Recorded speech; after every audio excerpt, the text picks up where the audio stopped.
شرف ہے کہ بعد رسالت یعنی رسالت کا حصہ اور جز ہے تفسیر کبیر جلد نمبر 17 صفحہ 200 کے اوپر، اور جامع الاحکام قرآن جلد 9 اور 16 جب حضرت کا جز اور رسالت کا حصہ ہے علی مرتضیٰ، تو ثابت ہوا کہ حضرت علی تمام انبیاء اور رسولوں سے افضل ہے۔ قرطبی اپنی تفسیر میں بیان کرتے ہیں کہ ابن عباس نے کہا آیت میں شاہد کی ذات حضرت علی ابن ابی طالب ہے، اور حضرت علی نے فرمایا قریش میں وہ کون ہے کہ جس کی شان میں قرآن مجید کی ایک یا 2 آیتیں نازل ہوئی ہوں۔ فوراً ایک شخص کھڑا ہوا، اس نے کہا اے علی تمہاری شان میں کون سی آیت نازل ہوئی ہے؟ حضرت علی نے فرمایا تو اسی آیت کو دیکھ لے، وَيَتْلُوهُ شَاهِدًا مِّنْهُ۔ حافظ ابن حیان اندلسی اپنی تفسیر میں بیان کرتے ہیں، منہال سے عبادہ ابن عبداللہ کی زبانی بیان کیا ہے، حضرت علی نے فرمایا قریش میں کون ہے کہ جو یہ کہے کہ اس کی شان میں قرآن مجید میں 1 یا 2 آیتیں نازل ہوئی ہوں؟ کسی نے کہا آپ کی شان میں کون سی آیت ہے؟ تو حضرت علی نے فرمایا پہلے اسی آیت کو دیکھ لو، وَيَتْلُوهُ شَاهِدًا مِّنْهُ۔ آلوسی بغدادی اپنی تفسیر میں بیان کرتے ہیں کہ ابن مردوہ نے ایک دوسرے طریقے سے بیان کیا۔ حضرت علی کا بیان ہے کہ حضرت رسول خدا نے فرمایا افمن کان علی بیتۃ من ربہ بینۃ من ربہ سے مراد میں ہوں، اور یتلو شاہد منہ کا مصداق علی ہے۔ اس میں شاہد کے بلند مرتبے کو بیان کیا گیا ہے، وہ لوح محفوظ میں اس حقیقت کا مطالعہ کرتا ہے۔ حضور کے امام علی کے لیے قرآن برحق نازل ہو رہا ہے، اس کی گواہی و شہود حق ہے، اور وہ حضرت رسول خدا کا پارہ تن ہے، وہ رسول سے ہے اور رسول ان سے ہے۔ روح المعانی جلد نمبر 12 صفحہ نمبر 25۔ علامہ شیخ سلیمان حنفی قندوزی بیان کرتے ہیں کہ حافظ جمال الدین زرندی مدنی دارالسمتین میں اپنی اسناد کے ساتھ ابو طفیل عامر ابن وائلہ اور جعفر ابن حیان کی زبانی بیان کرتے ہیں کہ حضرت امیر المومنین کی شہادت کے بعد امام حسن نے خطبہ پڑھا اور فرمایا اے لوگو میں بشیر کا فرزند ہوں، نذیر کا بیٹا ہوں اور صاحب سراج منیر کا وارث ہوں۔ دیکھو میرے نانا عید مباہلہ کے دن میرے بابا جان کے ساتھ میدان میں آئے، میرے بابا جان نفس رسول خدا ہیں، میں اور میرے بھائی حسین ابنانا کا مصداق ہیں، اور میری مادر گرامی جو خاتون جنت رسول خدا کی تنہا بیٹی ہے وہ نساءنا کا مصداق ہیں۔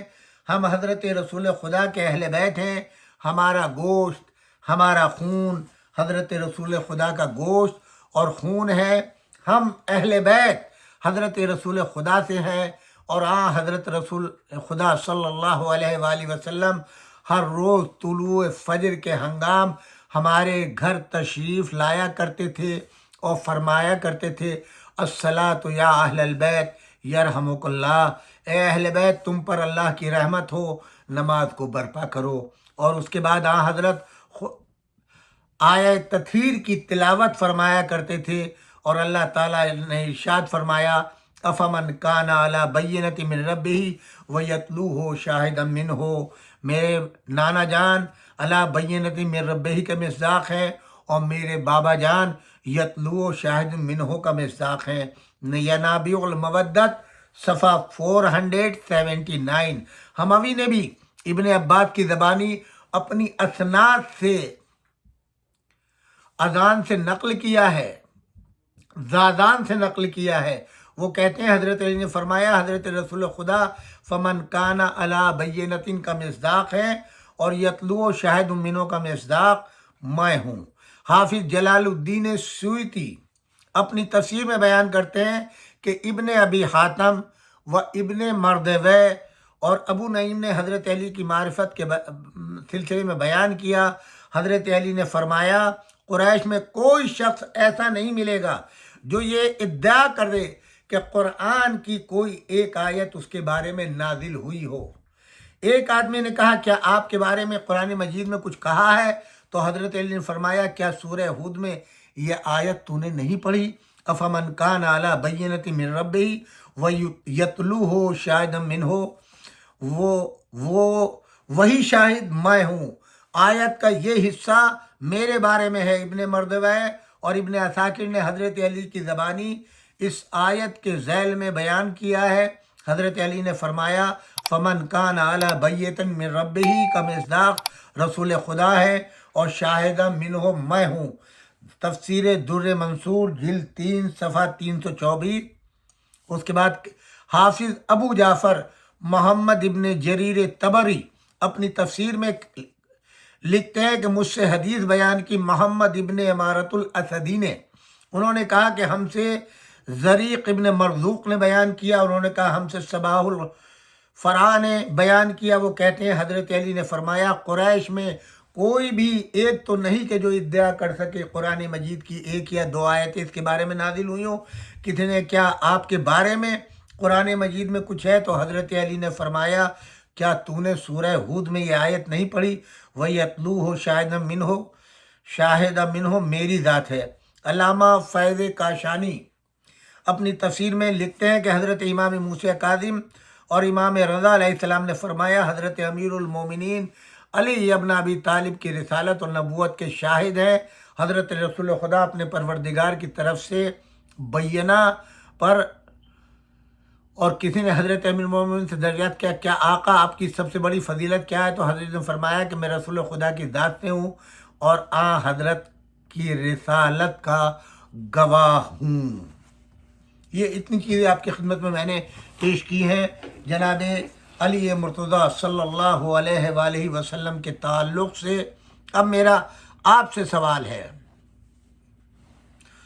وہ مولا کائنات علی ابن ابی طالب جو بعثت کے وقت میں سب سے پہلے تصدیق رسالت فرما کر سابق الاسلام کہلائے، استیعاب، ارجح المطالب، تفسیر سولبی، فردوس الاخبار، ترمذی، سیرت النبی مولانا شبلی جلد نمبر 1، سیرت النبی جلد نمبر 1، ریاض النظرہ، حیات الحیوان، مناقب خوارزمی اور روضۃ الاحباب، ارجح المطالب، ان تمام کتب کے اندر یہ تفصیلات آپ کو ملیں گی پوری کی پوری۔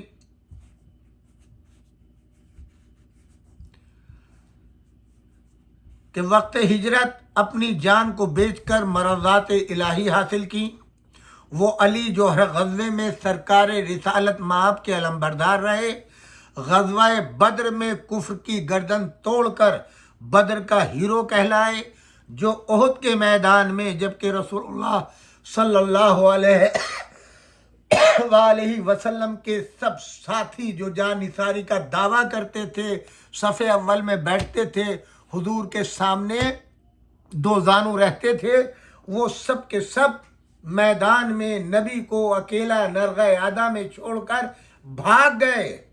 جناب عائشہ ام المومنین فرماتی ہیں کہ ان بھاگنے والوں میں میرے بابا تھے، اور واپس آنے والوں میں سب سے پہلے جو واپس آئے ہیں وہ میرے بابا ابو بکر تھے، جس کو آج مسلمان مقام فخر میں اس واقعے کو بیان کرتے ہیں ام المومنین جناب عائشہ کے حوالے سے۔ سب چلے گئے چھوڑ کے، اکیلے اگر کوئی رہ گئے تو مولا کائنات علی ابن ابی طالب۔ جانتے ہیں جب رسول اللہ صلی اللہ علیہ وآلہ وسلم کا سامنا ہوا، آپ نے دیکھا یا علی جب سب بھاگ گئے تم کیوں چھوڑ کے نہیں گئے؟ تاریخی جملہ میرے مولا کا۔ آپ نے فرمایا یا رسول اللہ کیا ایمان لانے کے بعد کفر اختیار کر لیتا؟ بس اتنا جملہ کافی ہے ان تمام بھاگنے والوں کے لیے جو میدان چھوڑ کے گئے۔ مولا نے اپنے لیے کہا کیا آپ پر ایمان لانے کے بعد کفر اختیار کر لیتا؟ یعنی جو آپ کو آج چھوڑ کے گیا، آگے فیصلہ آپ کے ہاتھوں میں۔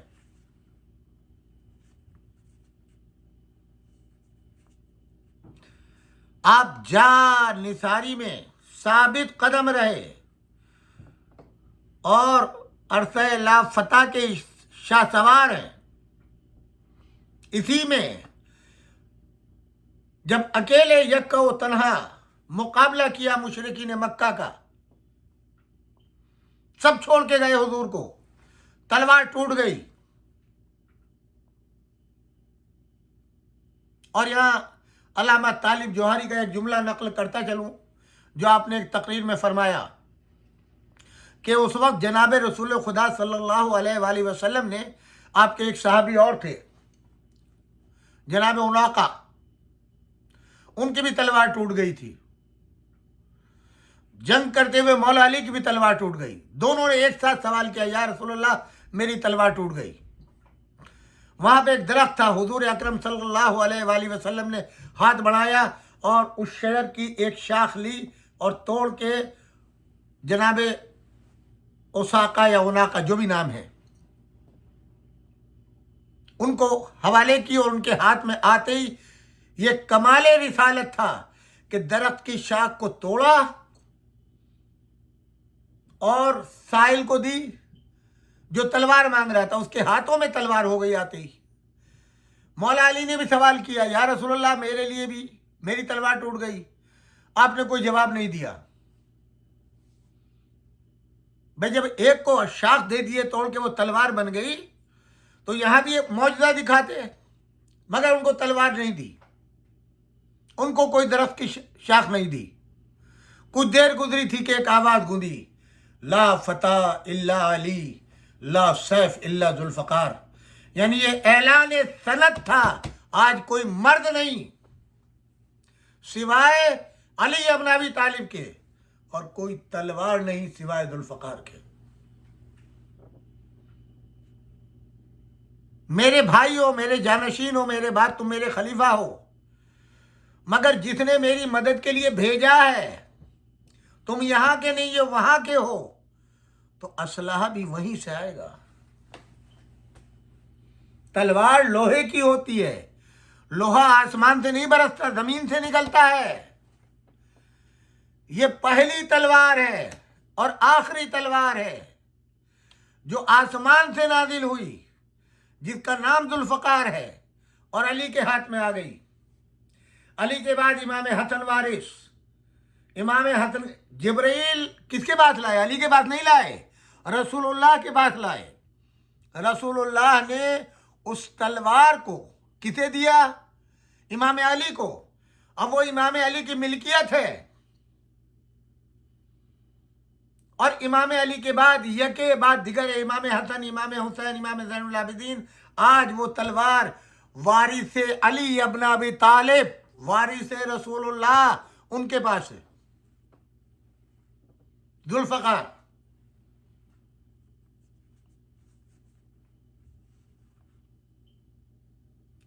جو غزوہ احزاب میں جب حضور اکرم صلی اللہ علیہ وآلہ وسلم نے، یعنی خندق کھودی گئی،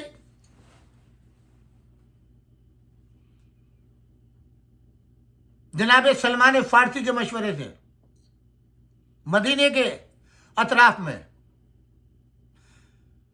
اب یہ خندق کیوں کھودی گئی؟ کیا اس لیے کہ کوئی کافر یا دشمن ادھر نہ آنے پائے مسلمانوں کی طرف؟ اگر ایسا ہوتا تو صبح قیامت تک کوئی کافر پھاند کے نہ آ پاتا. عمر ابن عبدود کا پھاند کر کے آنا اس بات کی دلیل ہے. ہمارے ایک استاد فرمایا کرتے تھے، خندق کب ہوئی؟ احد کے بعد. اور احد کا تجربہ تھا کہ سارے ساتھی چھوڑ کے بھاگ گئے. تو خندق دشمنوں سے بچنے کے لیے نہیں کھودی گئی، بلکہ مسلمان نہ بھاگنے پائے ان کو روکنے کے لیے کھودی گئی. بڑا جالب نقطہ جو ہے وہ ہمارے استاد نے بیان کیا کہ یہ خندق جو مسلمان یہ کہتے ہیں کہ مسلمانوں کی حفاظت کے لیے نہیں، اگر ایسا ہوتا تو صبح قیامت تک کوئی پھاند کے نہ آتا. عمر ابن عبدود پھاند کے آیا. یہ اس بات کی دلیل ہے کہ دشمنوں کو روکنے کے لیے خندق نہیں تھی، بلکہ جو کل عہد میں بھاگے تھے ان کو روکنے کے لیے یہ نہ بھاگنے پائے۔ اور جب وہ آیا حضور خیمے میں سب اصحاب کو لیے ہوئے جمع ہے، اس نے آ کے نیزہ مارا خیمے میں، اے محمد کہاں ہے تمہارے مارنے والے؟ بلاؤ ان کو، بھیجو میرے مقابل اگر کوئی ہے۔ یہ تاریخ ہے۔ حضور فرماتے ہیں اپنے اصحاب سے، کون ہے جو اس کے مقابل جائے؟ لوگوں میں چیمی گوئیاں شروع ہوئی، حضور کے کانوں تک ایک آواز آئی، یہ بڑا بہادر ہے، 1000 کا مقابلہ اکیلے کرتا ہے۔ ایک مرتبہ ڈاکوؤں سے مقابلہ ہو گیا، اس نے اونٹ کے بچے کو جو ہے سپر بنا لیا، اتنا بہادر، اتنا شجاع۔ حضور نے اس کی حقیقت بیان کی، اور ایک مرتبہ چہرہ رسالت پہ غصے کے آثار ہوئے، کون ہے جو اس کتے کے مقابلے میں جائے، جس کی قوت و طاقت و شجاعت کا تم کلمہ پڑھ رہے ہو؟ اس کی اوقات ایک کتے سے زیادہ نہیں ہے، اتنی طاقت ہی نہیں ہے، کون ہے جو مقابل جائے؟ مرحوم طاہر جلولی صاحب فرمایا کرتے تھے کہ بہت سے لوگ کہتے ہیں نا کہ صاحب آپ لوگ یہ کہتے ہیں کوئی نہیں اٹھا، تو سلمان بھی تو تھے، ابو ذر بھی تو تھے، عمار بھی تو تھے۔ ہاں تھے۔ مرحوم فرماتے تھے کہ تاریخ کے جھروکے سے میں نے دیکھا وہ بھی کھڑے ہوئے، اور ایک کونے سے علی بھی کھڑے ہوئے۔ جب ان سب کو کھڑے ہوئے دیکھا تو حضور نے ایک شرط اور لگا دی، یاد رکھنا جو آج اس کے مقابل جائے گا، مشرک کے، کافر کے، ملعون کے، وہ میرے بعد میرا جانشین، میرا خلیفہ ہوگا۔ لہذا یہ بیٹھ گئے، سلمان بھی بیٹھ گئے، ابو ذر بھی بیٹھ گئے، عمار بھی بیٹھ گئے۔ کیوں؟ ہمیں تو خلیفہ بننا نہیں، ہم تو پہلے ہی ایمان لے آئے علی کی خلافت پر، لہذا بیٹھ گئے۔ 3 مرتبہ علی کو بٹھایا رسول اللہ نے، جیسے اول دن کلمہ ڈے کے دن 3 مرتبہ علی کو بٹھایا، تاریخ بتاتی ہے، اور تینوں مرتبہ علی کھڑے ہوئے، کوئی اور نہیں کھڑا ہوا۔ ایسے ہی میدان خندق میں 3 مرتبہ علی کو بٹھایا، کوئی نہیں کھڑا ہوا۔ تب آپ نے اپنا ماما اتارا، علی کے سر پہ لگایا، علی کا ماما اپنے سر پہ لگایا، اپنی ابا علی کے دوش پر ڈالی، علی کی ابا اپنے دوش پر ڈالی، اور اس کے بعد میں کہا جاؤ علی، اور فرمایا آج کل ایمان کل کفر کے مقابل جا رہا ہے، یعنی جو مقابل میں آیا ہے وہ کل کفر ہے، اس لیے کہ احزاب حزب کی جمع ہے، جتنے گروہ اسلام کے خلاف تھے، رسول اللہ کے خلاف تھے، اللہ کے خلاف تھے، وہ سب کے سب جمع ہو گئے تھے۔ اب ان سب کے مقابل جو جائے گا وہ کل ایمان ہوگا۔ کل ایمان آج وہ ہوگا جو امر کے مقابل جائے، بقیہ سب کے درجات ہوں گے، 1 نمبر پہ، 2 نمبر پہ، 3 نمبر پہ۔ سلمان اور ابو ذر یہ 9 اور 10 کے درجے پر ہیں، بقیہ سب کے درجات کم ہے۔ میں نہیں کہہ رہا ہوں، رسول اللہ فرما رہے ہیں۔ گئے میدان میں، اور جب عمر کو ذبح کر دیا تب کیا فرمایا حضور نے؟ ضربت علی یوم الخندق افضل من عبادت الثقلین۔ تم سب کے پوری امت کے دونوں جہان کی نمازیں رہ گئی، روزے رہ گئے، حج رہ گیا، زکوٰۃ رہ گئی، جہاد رہ گیا، ہر عمل خیر رہ گیا، صرف ایک ضربت دونوں عالم کی، وہ تمام جہان کی عبادتوں پر بھاری ہے۔ وہ کس کی ضربت ہے؟ علی ابن ابی طالب کی۔ پہچانو مسلمانوں علی ابن ابی طالب کی ذات اقدس کو۔ کوئی ہے جو ان کے مقابل آئے؟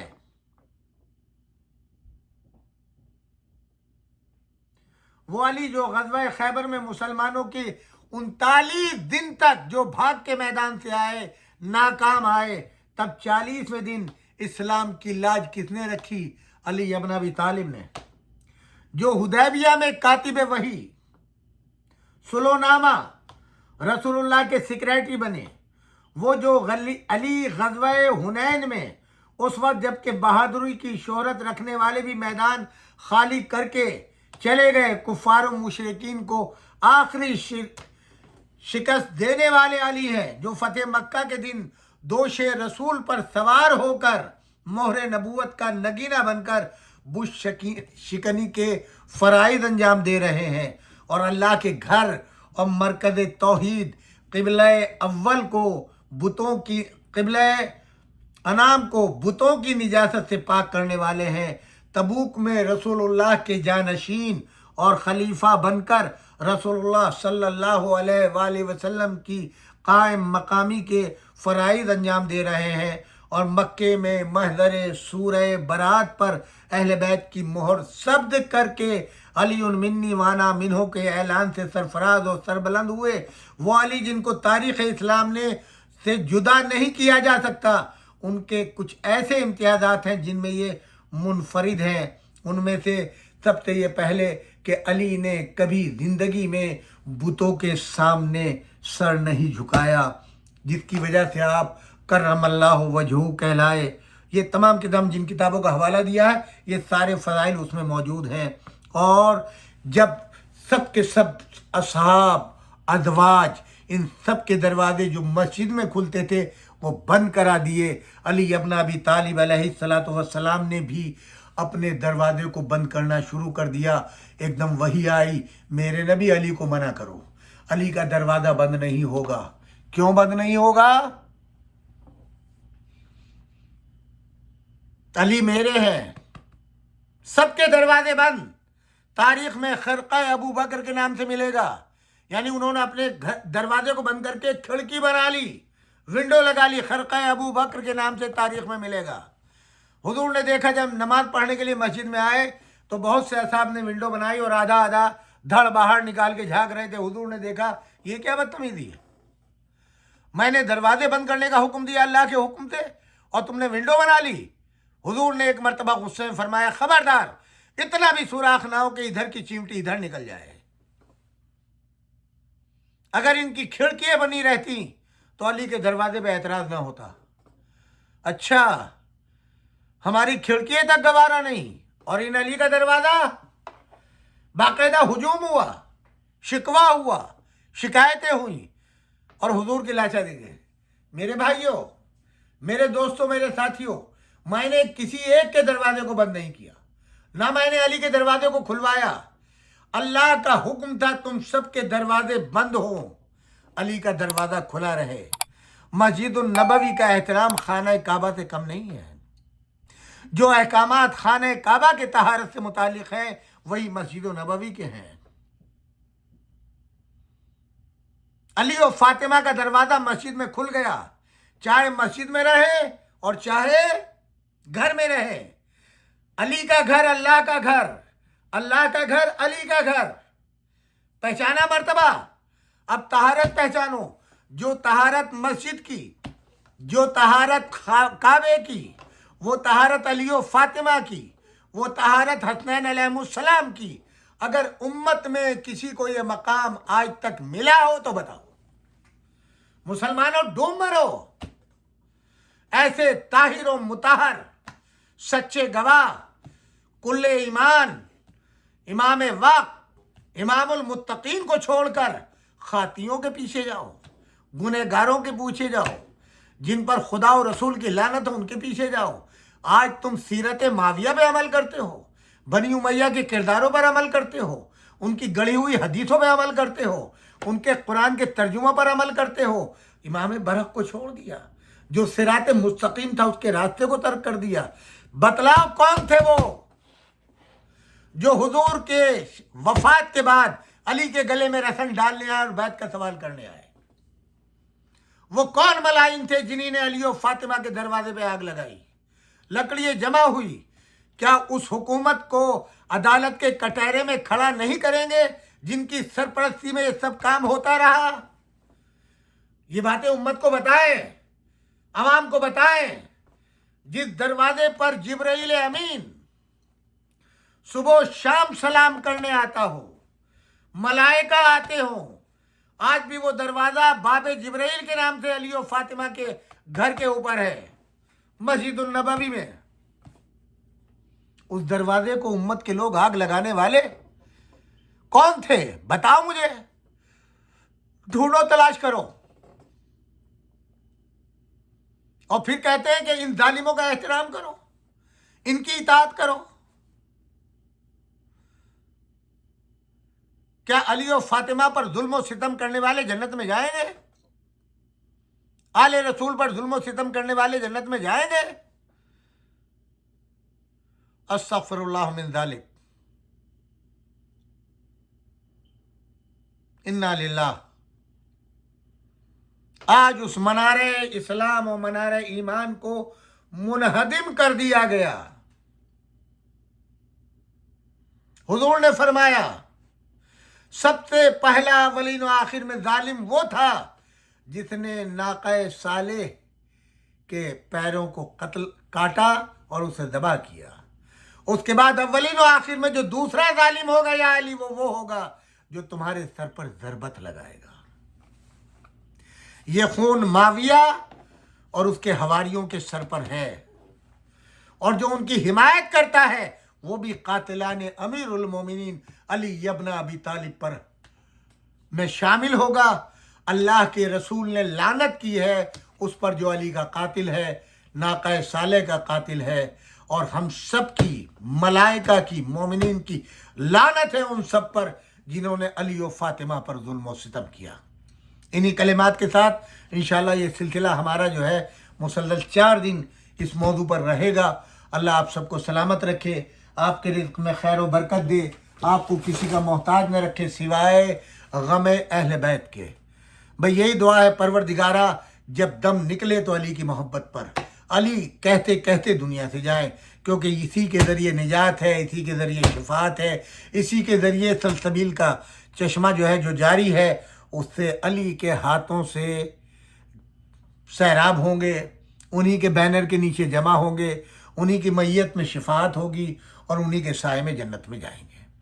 آج کے دن ہمارے اس پروگرام کو اسپانسر کیا ہے، آج کے میزبان ہیں ہمارے بھائی، بزرگ، دوست اور انتہائی محبت کرنے والے ڈاکٹر ریاض خان، جو اٹلانٹا میں ہیں۔ خدا ان کو سلامتی دے، صحت دے پروردگارہ، ان کے بچوں کو سلامت رکھے، ان کے رزق میں خیر و برکت دے، اور وہ بیمار بھی چل رہے ہیں پروردگارہ ان کو، ان کے بھائی کو شفائے عاجل و کامل عطا فرمائے۔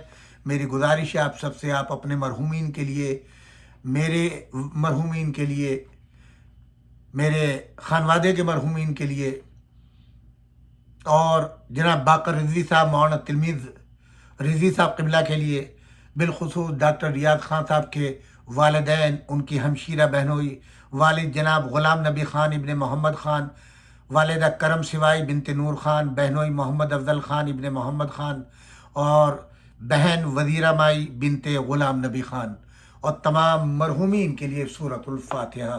والسلام علیکم جمیعاً ورحمۃ اللہ وبرکاتہ۔